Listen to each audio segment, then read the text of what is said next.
Ooh.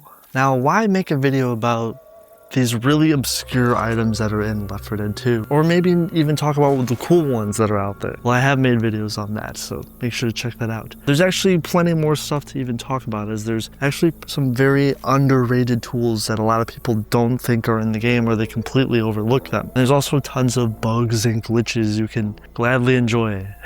Stay tuned, because this is going to get interesting, so make sure to subscribe if you guys want more content. Okay, now that that's out of the way, this is where it gets interesting. Most of these items used in this video, you can actually use them to abuse Valve's physics engine in the game. So you can use them to push dumpsters, or use this as an opportunity to get out of the map. And I really hope you're not griefing people with it. But you can actually use these as ways to move physics props that already exist in maps, and you can use gas cans and propane tanks in order to do that. Now, the gas cans are pretty easy to sell. You just throw it on the ground and then shoot it, making it explode immediately. It ignites into flames, and then the players that are nearby are probably not going to want to be near it, because at the higher difficulties they'll kill you. But also, it's very good for taking out common infected, or also taking out special infected that are nearby. The scavenge can, this variant of this item is only on scavenge mode, or finales that have scavenge in it. But if these items are shot, they'll have to respawn in order to reappear again. I legitimately think one of the smallest communities is the scavenge community, so there is a group of people that do actually really like playing these maps, but I tend to find this game mode really boring, as getting all the gas cans and filling them in the generator can be a really slog, depending on if the map is designed poorly or not. There were some interactions with special infected, like spitter acid destroying these scavenge gas cans. They won't do that to the original ones. And there's also strange interactions where the boomer, for example, the explosion will actually make the gas cans fly crazy high. If you're a boomer, you can actually use this to your advantage in versus mode, as people will commonly shoot the boomer when they're nearby gas cans, and yeah, this can cause a mess for them.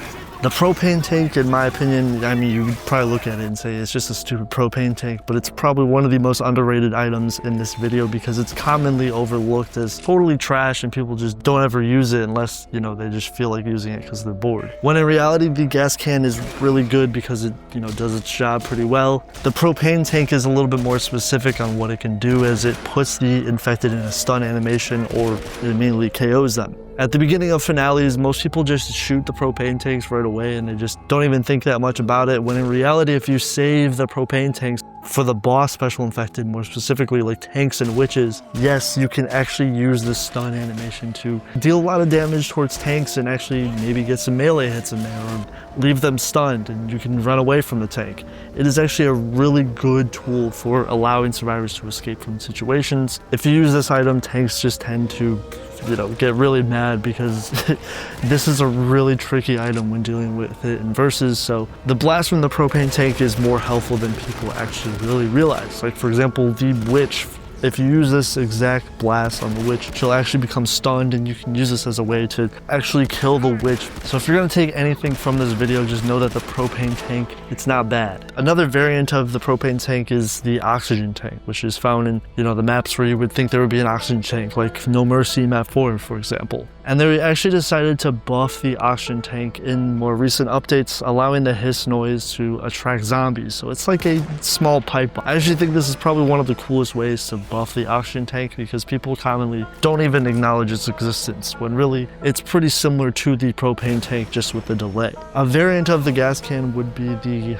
fireworks, which the fireworks are actually similar to the gas can, but they actually don't have as much range, but they actually have more range when they're ignited, and they deal more damage, but they are a lot more rare to find. You're not going to find fireworks on every map. It's really only going to be on Dark Carnival map 5 if you're playing the official campaigns. During gameplay, the firework boxes are actually the best used defensively, as the fireworks trap the special infected, and they actually, if I could use a Smash reference, you could say that these two items are like Echo Fighters of the previous two items. So the fireworks are really similar to the gas can, while the propane tank and the oxygen tank are really similar to each other. I know they're like Echo Fighters, right? It's Smash channel lore, okay? The fireworks are actually really good though. If you do see them on these specific maps that do have them, definitely take advantage of them. They're really good. The explosive barrel is actually a lot better than people tend to give it credit for. It is like a propane tank and a gas can put together, and it's only in a couple specific maps like the Sacrifice. And this was apparently an early idea in a lot of Left 4 Dead 1's builds. So this was like a Turtle Rock Studios idea. Potentially this exact item made it all the way to the Sacrifice.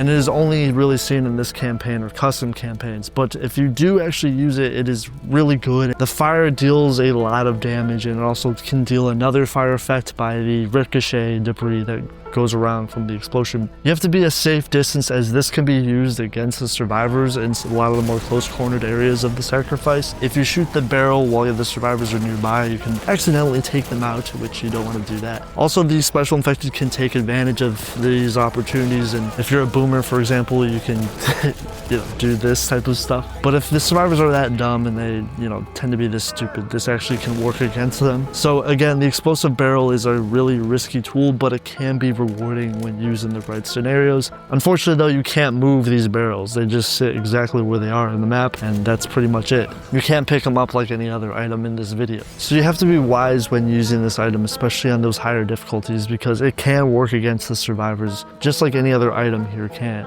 The cola. Oh yeah, we're talking about the cola, baby.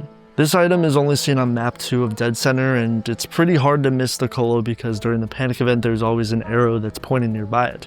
The cola can actually be thrown in specific areas where it can be tossed over these little hedges, and you can use this as an opportunity because it's so light and it pretty much throw it anywhere. Survivors can throw it around and catch the item and actually use this as a strategy to try to beat the panic event. But because the item is so light, you can actually misplace it at times, so you gotta be careful where you throw the cola, because yeah, during this panic event it can get pretty hectic, and misplacing the cola can allow for you to die. You can also use the cola to troll people too by just throwing it out of the map. Don't tell anyone I told you to do that. That's evil, okay? That's dishonest content right there. That's bad. Don't do that. But yes, it is possible. And also, when you're using the cola, you can't shoot your guns, so the survivors do have to protect you while you're holding it, or else they're bad teammates. But like I said, you deserve a special place in Left 4 Dead hell if you throw this out of the map.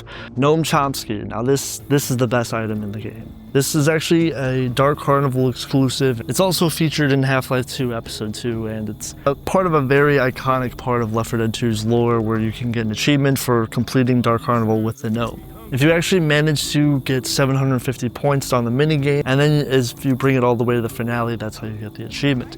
It's actually pretty difficult to do and does require some team coordination, or just play on the lower difficulties and you'll have a much easier time. The gnome is similar to the cola, where you can't shoot while holding it, so you do have to make a choice on whether you're going to move forward and try to avoid zombie attacks, or hopefully your team is covering you while you're holding it. You can also place the gnome in some of the more back corners of the map and then try to clear out panic events or any hordes that are nearby, and then you just simply pick up the gnome and then move forward. But that's if you want to play the game really slow. Most people are going to be speed running through the map and just punching their way through with the gnome, which I guess you can do that too. The gnome is also really lightweight, so you got to be careful if you let it go, because boomers are actually known for being really good at just making the gnome fly away out of the map. So you don't want to have that indirectly happen to you, where the gnome gets lost, because if it gets lost, you basically have to start from square one. The gnome is really easy to misplace, so just know that if you're trying to get this achievement. It also takes like around 4 punches until it fully fatigues the survivor, so they really made it so you don't want to have the gnome at all times